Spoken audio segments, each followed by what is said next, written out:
When you first start Access 2010, you see a new user interface called Microsoft Office Backstage View.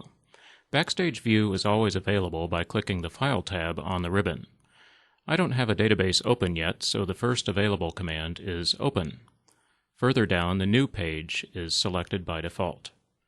On this page, I can create a new database from scratch. I can browse for a template on my computer or on office.com, or I can use keywords to search for a template. I can use the navigation buttons at the top of this page to get back to the initial screen. A defining feature of Access 2010 is the ability to create a web database, which can be published to a SharePoint server that is running Access services. As a result of this new feature, there are two blank database buttons on the new page. Clicking the first one, Blank Database, starts Access in standard mode with all its features enabled. Clicking the second button, Blank Web Database, starts Access in a mode that helps guarantee that the application I build will be compatible with the new web publishing feature. See our other articles and videos for more information about creating web databases.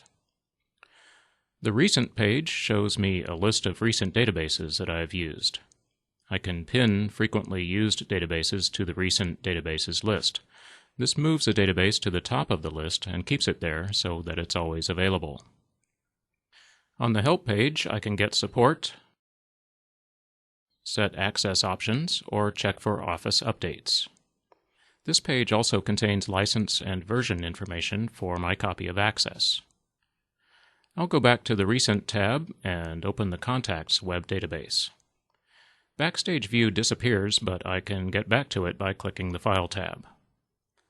Now that I have a database open, more commands are available at the top of the navigation pane.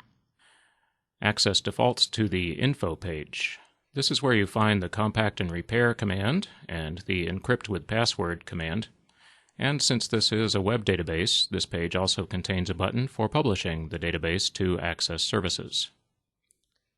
The Recent and New pages are still here, and now the Print and Save and Publish tabs are also available. The Print page has the three standard printing commands. The Save and Publish page contains more file-related commands, such as saving a database under a different name or in an earlier file format, as well as commands for deploying or backing up a database.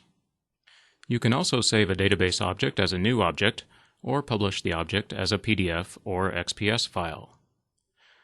Finally, the Publish to Access Services button is where I go to publish this database as a web application on a SharePoint server.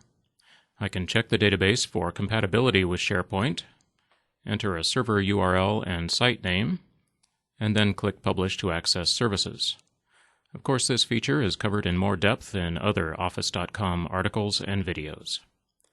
At any time, I can click File or press the Escape key to return to the database workspace.